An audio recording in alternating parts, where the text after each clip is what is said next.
हो सच्चिदानंद भगवान की जय, उमापति महादेव की जय, वृंदावन कृष्णचंद्र की जय, पवन सुत हनुमान की जय, श्री गुरुदेव महाराज की जय, गोवा स्वामी तुलसीदास जी की जय। काहू कवन में परम कुलीना, कपि चंचल सबहि विदीना, प्रात ले जो नाम हमारा, ते दिन ताहि न मिलय हारा।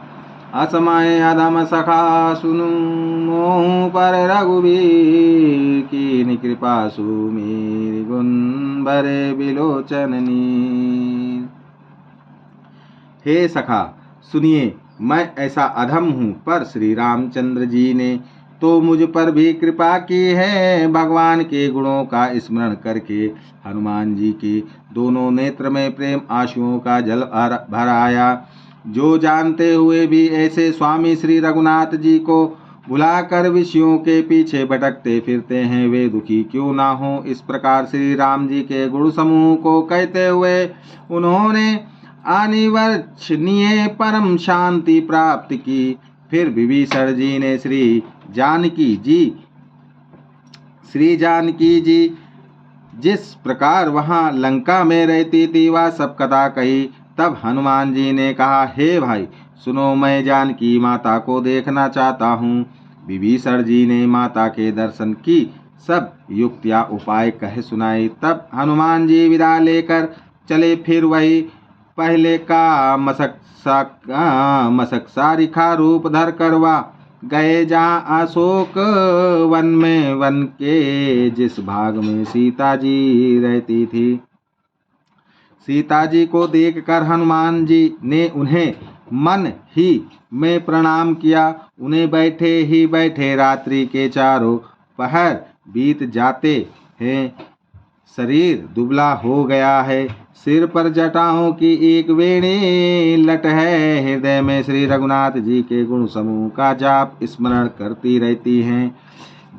श्री जानकी जी नेत्रों को अपने चरणों में लगाए हुए हैं, नीचे की ओर देख रही हैं और मन में श्री राम जी के चरण कमलों में ली हैं। जानकी जी को दीन दुखी देखकर पवन पुत्र हनुमान जी बहुत ही दुखी हुए। हनुमान जी वृक्ष के पत्तों में छिप रहे और विचार करने लगे कि हे भाई, क्या करूं, इनका दुख कैसे दूर करूं। उसी समय बहुत सी स्त्रियों को साथ लिए सज धज कर रावण वहां आया। उस दुष्ट ने सीता जी को बहुत प्रकार से समझाया, साम दान भय और भेद दिखलाया। रावण ने कहा, हे सुमुखी, हे सयानी, सुनो, मंदोदरी आदि सब रानियों को मैं तुम्हारी दासी बना दूंगा। यह मेरा प्रण है, तुम एक बार मेरी ओर देखो तो सही। अपने परम स्नेही कौशलाधीश श्री रामचंद्र जी का स्मरण करके जानकी जी तिन के की आण पर्दा करके कहने लगी, हे दशमुख सुन, जुगनू के प्रकाश से कभी कमलिनी खिल सकती है। जानकी जी फिर कहती हैं, तू अपने लिए भी ऐसा ही मन में समझ ले। रे दुष्ट, तुझे रघुवीर के बाणों की खबर नहीं है। रे पापी, तू मुझे सूने में हर लाया है। रे अधम निर्लज्ज, तुझे लज्जा नहीं आती। अपने को जुगनू के समान और रामचंद्र जी को सूर्य के समान सुनकर और सीता जी के कठोर वचनों को सुनकर रावण तलवार निकालकर बड़े गुस्से में आकर बोला, सीता, तूने मेरा अपमान किया है। मैं तेरा सिर इस कठोर कृपाण से काट डालूंगा, नहीं तो अब भी जल्दी मेरी बात मान ले। हे सुमुखी, नहीं तो जीवन से हाथ धोना पड़ेगा। सीता जी ने कहा, हे दशग्रीव प्रभु की भुजा जो श्याम कमल की माला के समान सुंदर और हाथी की सूंड के समान पुष्ट तथा विशाल है, यह तो वह भुजा ही मेरे कंठ में पड़ेगी या तेरी भयानक तलवार ही। रे सठ, सुन, यही मेरा सच्चा प्रण है। सीता जी कहती हैं, हे चंद्रहास तलवार, श्री रघुनाथ जी कि विरह की अग्नि से उत्पन्न मेरी बड़ी भारी जलन को तू हर ले। हे तलवार, तू शीतल, तीव्र और श्रेष्ठ धार बहाती है, अर्थात तेरी धार ठंडी और तेज है। तू मेरे दुख के बोझ को हर ले। सीता जी के ये वचन सुनते ही वह मारने दौड़ा। तब मैं दानव की पुत्री मंदोदरी ने नीति कहकर उसे समझाया। तब रावण ने सब राक्षसियों को बुलाकर कहा कि जाकर सीता को बहुत प्रकार से भय दिखलाओ। यदि महीने भर में या कहा न माने तो मैं से तलवार निकाल कर मार डालूंगा। यूं कहकर रावण घर चला गया। यहाँ राक्षसियों के समूह बहुत से बुरे रूप धरकर सीता जी को भय दिखलाने लगे। उनमें एक त्रिजटा नाम की राक्षसी थी। उसकी श्री रामचंद्र जी के चरणों में प्रीति थी और वह विवेक ज्ञान में निपुण थी। उसने सबको बुलवाकर अपना स्वप्न सुनाया और कहा, सीता जी की सेवा करके अपना कल्याण कर लो। स्वप्न में मैंने देखा कि एक बंदर ने लंका जला दी, राक्षसों की सारी सेना मार डाली। रावण नंगा है और गधे पर सवार है, उसके सिर मुड़े हुए हैं, बीसों भुजाएं कटी हुई हैं। इस प्रकार से वह दक्षिण यमपुरी की दिशा को जा रहा है और मानो लंका विभीषण ने पाई है। नगर में श्री रामचंद्र जी की दुहाई फिर गई। तब प्रभु ने सीता जी को बुला भेजा। मैं पुकार कर निश्चय के साथ कहती हूँ कि यह स्वप्न चार कुछ ही दिनों बाद सत्य होकर रहेगा। उसके वचन सुनकर वे सब राक्षसियां डर गईं और जानकी जी के चरणों पर गिर पड़ी। तब इसके बाद वे सब जहाँ तहाँ चली गई। सीता जी मन में सोच करने लगी कि 1 महीना बीत जाने पर नीच राक्षस रावण मुझे मारेगा। सीता जी हाथ जोड़कर त्रिजटा से बोली, है माता, तू मेरी विपत्ति की संगनी है। जल्दी कोई ऐसा उपाय कर जिससे मेरे शरीर छोड़ सकूं। विरह असह्य हो चला है, अब यह सहा नहीं जाता।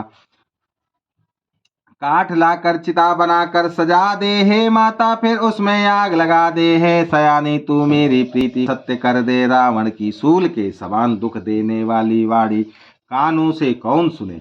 सीता जी के वचन सुनकर त्रिजटा चरण पकड़कर उन्हें समझाया और प्रभु का प्रताप, बल और सुयश सुनाया। उसने कहा, हे सुकुमारी, सुनो, रात्रि के समय आग नहीं मिलेगी। ऐसा कहकर वह अपने घर चली गई। सीता जी मन ही मन कहने लगी, क्या करूं विधाता, ही विपरीत हो गया। ना आग मिलेगी ना पीड़ा मिटेगी। आकाश में अंगारे प्रकट दिखाई दे रहे हैं पर पृथ्वी पर एक भी तारा नहीं आता। चंद्रमा अग्निमय है किंतु वह भी मानो मुझे हतभाग्नि जानकर आग नहीं बरसाता। अशोक वृक्ष मेरी विनती सुन, मेरा शोक हर ले और अपना अशोक नाम सत्य कर। तेरे नए नए कोमल पत्ते अग्नि के समान हैं। अग्नि दे, विरह रोग का अंत मत कर, अर्थात विरह रोगों को बढ़ाकर सीमा तक न पहुंचा। सीता जी को विरह से परम व्याकुल देख कर वह क्षण हनुमान जी को कल्प के समान बीता। तब हनुमान जी ने हृदय में विचार कर सीता जी के सामने अंगूठी डाल दी, मानो अशोक ने अंगारा दे दिया। यह समझकर सीता जी ने हर्षित होकर उठकर उसे हाथ में ले लिया। तब उन्होंने राम नाम से अंकित अत्यंत सुंदर एक मनोहर अंगूठी देखी। अंगूठी को पहचान कर सीता जी आश्चर्यचकित होकर उसे देखने लगी और हर्ष तथा विषाद से हृदय में अकुला उठी।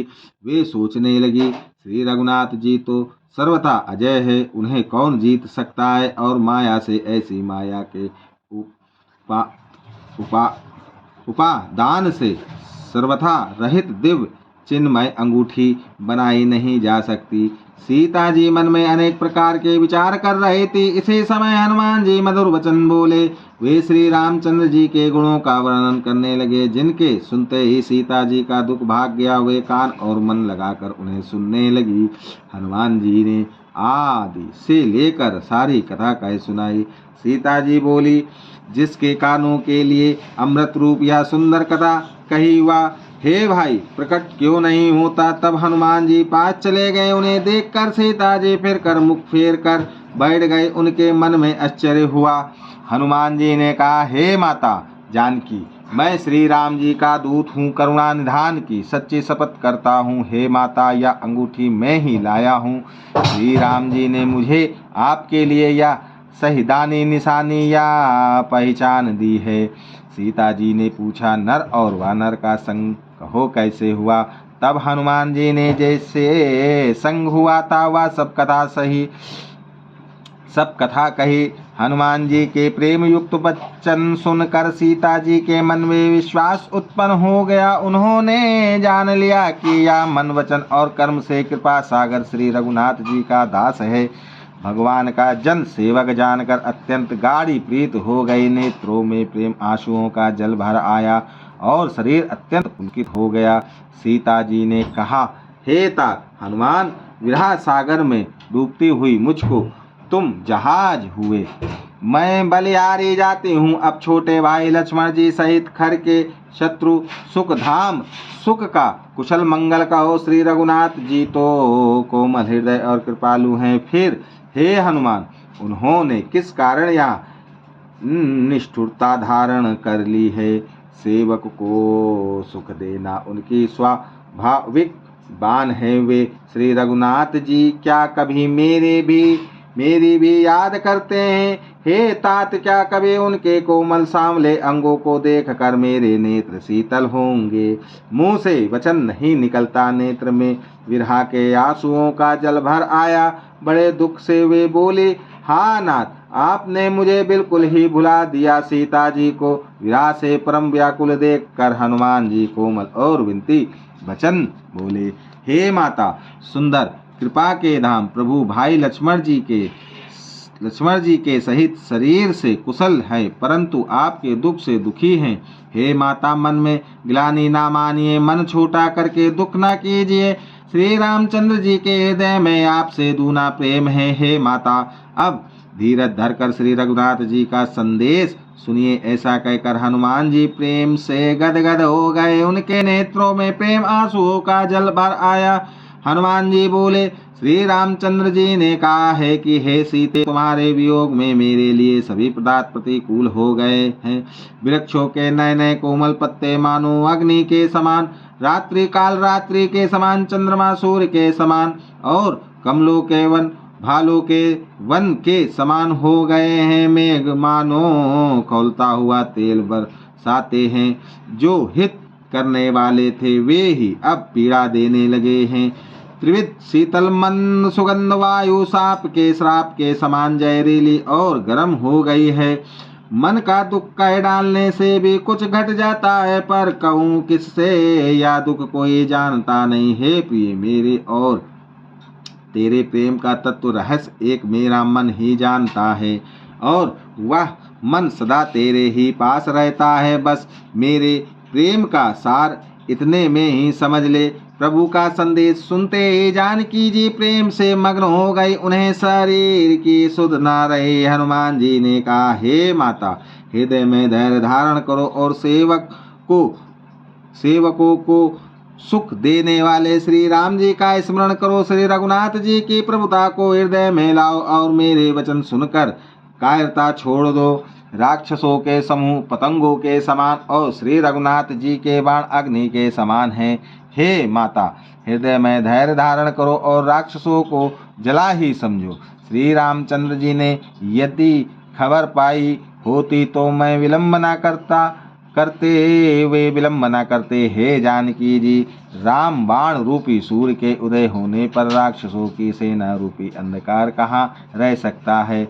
हे माता, मैं आपको अभी यहाँ से लिवा लाऊं, पर श्री रामचंद्र जी की शपथ है, मुझे प्रभु उनकी आज्ञा नहीं है। अतः हे माता, कुछ दिन और धीरज धरो। श्री रामचंद्र जी वानरों सहित यहाँ आवेंगे और राक्षसों को मारकर आपको ले जाएंगे। नारद आदि ऋषि मुनि तीनों लोकों में उनका यश गावेंगे। सीता जी ने कहा, हे पुत्र, सब वानर तुम्हारे ही समान नन्हे से होंगे।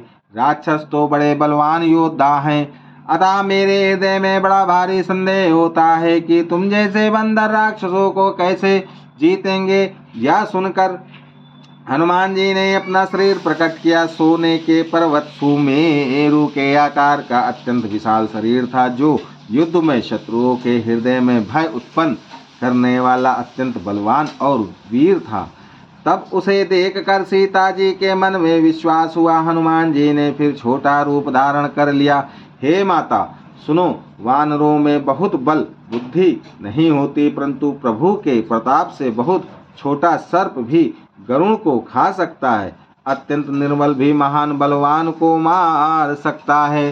भक्ति प्रताप तेज और बल से सनी हुई हनुमान जी की वाणी सुनकर सीता जी के मन में संतोष हुआ। उन्होंने श्री राम जी के प्रिय जानकर हनुमान जी को आशीर्वाद दिया कि हे तात, तुम बल और शील के निधान हो। हे पुत्र, तुम अजर बुढ़ापे से रहित अमर और गुणों के खजाने हो। हे रघुनाथ जी, तुम पर बहुत कृपा करें, प्रभु कृपा करें। ऐसा कानों से सुनते ही हनुमान जी पूर्ण प्रेम में मग्न हो गए। हनुमान जी ने बार बार सीता जी के चरणों में सिर नवाया और फिर हाथ जोड़कर कहा, हे माता, अब मैं कृतार्थ हो गया। आपका आशीर्वाद अमोघ अचूक है, यह बात प्रसिद्ध है। हे माता सुनो, सुंदर फल वाले वृक्षों को देखकर मुझे बड़ी ही भूख लग आई है। सीता जी ने कहा, हे बेटा सुनो, बड़े भारी योद्धा राक्षस इन वनों की रखवाली करते हैं। हनुमान जी ने कहा, हे माता, यदि आप मन में सुख माने प्रसन्न होकर आज्ञा दें तो मुझे उनका भय तो बिल्कुल नहीं है।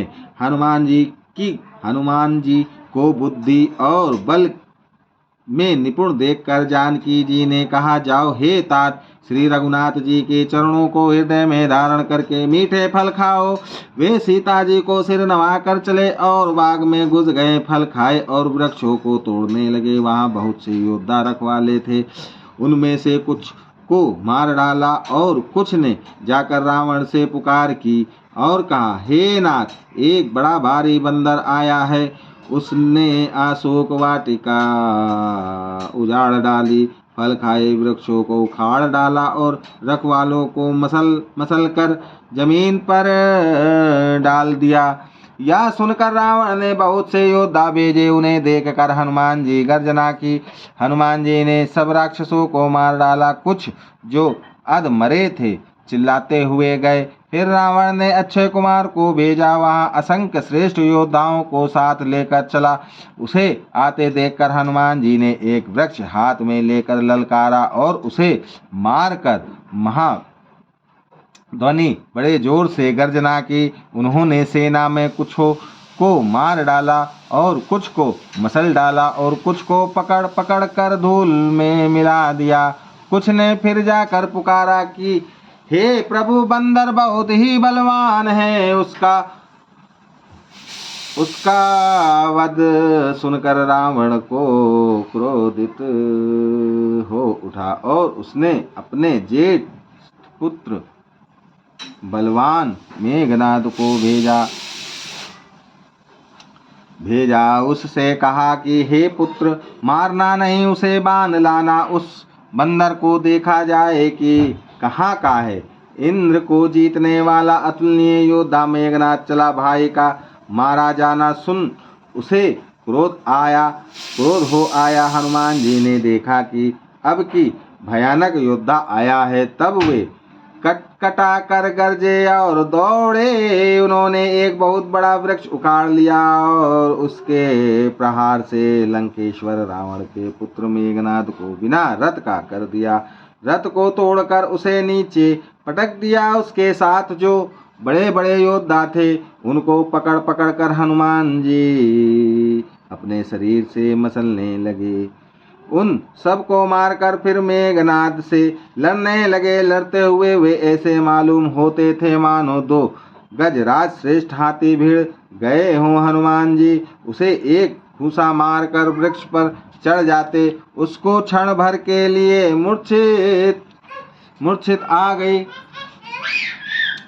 फिर उठकर उसने बहुत माया रची, परंतु पवन के पुत्र उससे जीते नहीं जाते। अंत में उसने ब्रह्मास्त्र का संधान प्रयोग किया। तब हनुमान जी ने मन में विचार किया कि यदि ब्रह्मास्त्र को नहीं मानता हूँ तो उसकी अपार महिमा मिट जाएगी।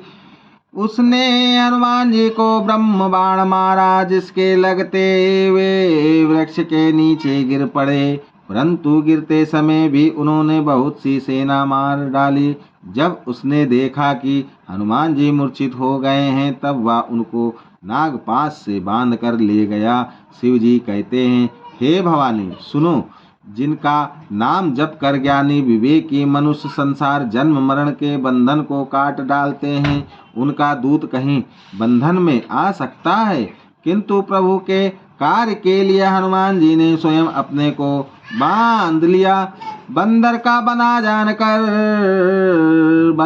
बांधा जाना सुनकर राक्षस दौड़े और कौतुक के लिए तमाशा देखने के लिए सब सभा में आए। हनुमान जी ने जाकर रावण की सभा देखी। उसकी अत्यंत प्रभुता ऐश्वर्य कुछ कही नहीं जाती। देवता और दिक्पाल हाथ जोड़े बड़ी नम्रता के साथ भयभीत हुए सब रावण की भौं तक रहे हैं, उसका रुख देख रहे हैं।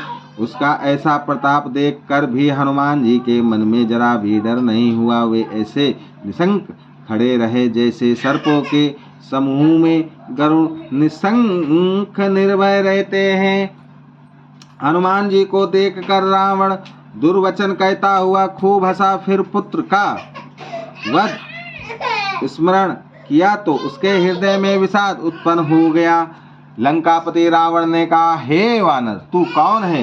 किसके बल पर तूने वन को उजाड़ कर नष्ट कर डाला? क्या तूने कभी मुझे मेरा नाम और यश कानों से नहीं सुना? रे सट, मैं तुझे अत्यंत निशंक देख रहा हूँ। तूने किस अपराध से राक्षसों को मारा? रे मूर्ख, बता, क्या तुझे प्राण जाने का भय नहीं है? हनुमान जी ने कहा, हे रावण सुन, जिनका बल पाकर माया संपूर्ण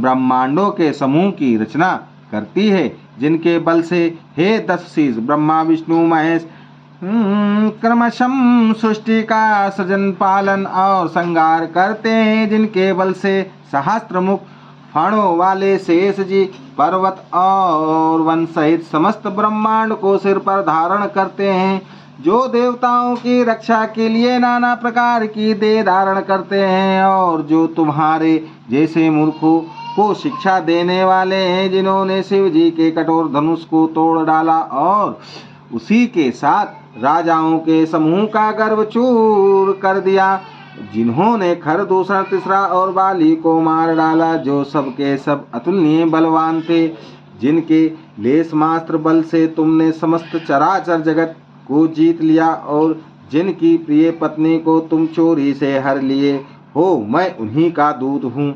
मैं तुम्हारी प्रभुता को खूब जानता हूँ।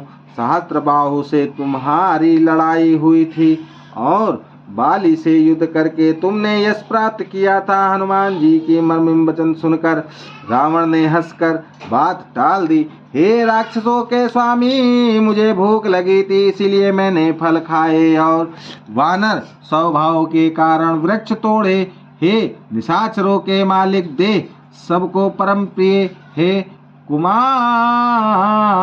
कुमार्ग पर चलने वाले दुष्ट राक्षस, जब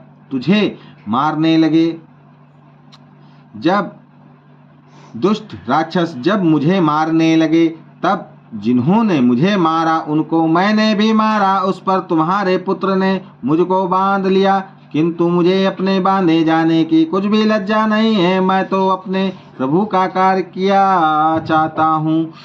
हे रावण, मैं हाथ जोड़कर तुमसे विनती करता हूँ, तुम अभिमान छोड़कर मेरी सीख सुनो। तुम अपने पवित्र कुल का विचार करके देखो और भ्रम को छोड़कर भक्त भय हारी भगवान को भजो, जो देवता राक्षस और समस्त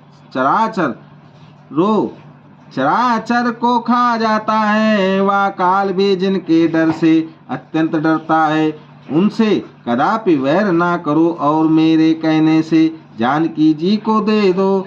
खर के शत्रु श्री रघुनाथ जी शरणागतों के रक्षक और दया के समुद्र हैं। शरण जाने पर प्रभु तुम्हारा अपराध भुलाकर तुम्हें अपनी शरण में रख लेंगे। तुम श्री राम जी के चरण कमलों को हृदय में धारण करो और लंका का अचल राज्य करो। ऋषि पुलस्त जी का यश निर्मल चंद्रमा के समान है, उस चंद्रमा में तुम कलंक ना बनो। राम नाम के बिना वाणी शोभा नहीं पाती। मंद मोह को छोड़कर विचार कर देखो हे देवताओं के शत्रु, सब गहनों से सजी हुई सुंदरी स्त्री भी कपड़ों के बिना नंगी शोभा नहीं पाती। राम विमुख पुरुष की संपत्ति और प्रभुता रही हुई भी चली जाती है और उसका पाना न पाने के समान है। जिन नदियों के मूल में कोई जल स्रोत नहीं है, अर्थात जिन्हें केवल बरसात का ही आसरा है, वे वर्षा बीत जाने पर फिर तुरंत ही सूख जाती हैं। हे रावण सुनो, मैं प्रतिज्ञा करके कहता हूँ कि राम विमुख की रक्षा करने वाला कोई भी नहीं है। हजारों शंकर विष्णु और ब्रह्मा भी श्री राम जी के साथ द्रोह करने वाले तुमको नहीं बचा सकते। मोह ही जिसका मूल है, ऐसे अज्ञान जनित बहुत पीड़ा देने वाले तम रूप अभिमान का त्याग कर दो और रघुकुल के स्वामी कृपा के समुद्र भगवान श्री रामचंद्र जी का भजन करो। यद्यपि हनुमान जी ने भक्त ज्ञान वैराग और नीति से सनी हुई बहुत सी हित की वाणी कही, तो भी वह महान अभिमानी रावण बहुत हंसकर व्यंग से बोला कि हमें यह बंदर बड़ा ज्ञानी गुरु मिला। रे दुष्ट, तेरी मृत्यु निकट आ गई है। अधम मुझे शिक्षा देने चला है। हनुमान जी ने कहा, इससे उल्टा ही होगा, अर्थात मृत्यु तेरी निकट आई है, मेरी नहीं। या तेरा मति भ्रम बुद्धि का फेर है, मैंने प्रत्यक्ष जान लिया है। हनुमान जी के वचन सुनकर वह बहुत ही कुपित हो गया और बोला, अरे इस मूर्ख का प्राण शीघ्र ही क्यों नहीं हर लेते। सुनते ही राक्षस उन्हें मारने दौड़े। उसी समय मंत्रियों के साथ विभीषण जी वहां आ पहुंचे। उन्होंने सिर नवाकर और बहुत विनय करके रावण से कहा कि दूत को मारना नहीं चाहिए, या नीति के विरोध है। हे गोसाई, कोई दूसरा दंड दिया जाए। सबने कहा, भाई यह सलाह उत्तम है। या सुनते ही रावण हंसकर बोला, अच्छा तो बंदर को अंग भंग करके भेज लौटा दिया जाए। मैं सबको समझा कर कहता हूँ कि बंदर की ममता पूंछ पर होती है, अतः तेल में कपड़ा डुबोकर इसे इसकी पूंछ में बांधकर फिर आग लगा दो। जब बिना पूंछ का यह बंदर वहां अपने स्वामी के पास जाएगा, तब यह मूर्ख अपने मालिक को साथ ले आएगा। जिनकी इसने बहुत बड़ाई की है, मैं जरा उनकी प्रभुता सामर्थ्य तो देखूं। यह वचन सुनते ही हनुमान जी मन में मुस्कुराए और मन ही मन बोले कि मैं जान गया, सरस्वती जी ऐसी बुद्धि देने में सहायक हुई हैं। रावण के वचन सुनकर मूर्ख राक्षस वही पूंछ में आग लगाने की तैयारी करने लगे। पूंछ के लपेटने में इतना कपड़ा और घी तेल लगा कि नगर में कपड़ा, घी और तेल नहीं रह गया। हनुमान जी ने ऐसा खेल किया कि पूंछ बढ़ गई, लंबी हो गई। नगरवासी लोग तमाशा देखने आए, वे हनुमान जी को पैर से ठोकर मारते हैं और उनकी बहुत हंसी करते हैं। ढोल बजते हैं, सब पीटते हैं। हनुमान जी को नगर में आकर फिर आग लगा दी। अग्नि उगलते हुए हनुमान जी तुरंत ही बहुत छोटे रूप में हो गए। दंदन सिंगल कर वे सोनी अटारियों पर जा चढ़े। उनको देखकर राक्षसों की स्त्रियां हो गई। उस समय भगवान की प्रेरणा से उन 400 चलने लगे। हनुमान जी अट्टहास करके गरजे और बढ़कर आकाश से जा लगे। ये बड़ी विशाल तो बहुत ही हल्की फुर्तीली है। तो एक महल से दूसरे महल पर चल जाते हैं। नगर जल रहा है, लोग बेहोश हो गए हैं, आग की करो भयंकर लपटे झपट रहे हैं। हाय मैया, इस अवसर पर हमें कौन बचावेगा। चारों ओर यही पुकार सुनाई पड़ रही है। हमने तो पहले ही कहा कि वानर नहीं है, वानर का रूप धरे कोई देवता है। साधु के अपमान का यह फल है कि नगर अनाथ के अगर कितना जल रहा है। हनुमान जी ने एक हिच में नजर डाला।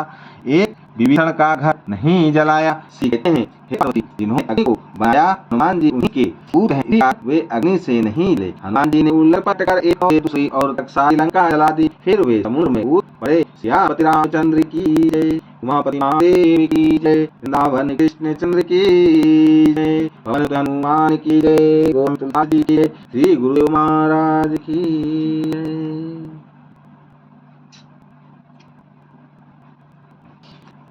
श्री राम।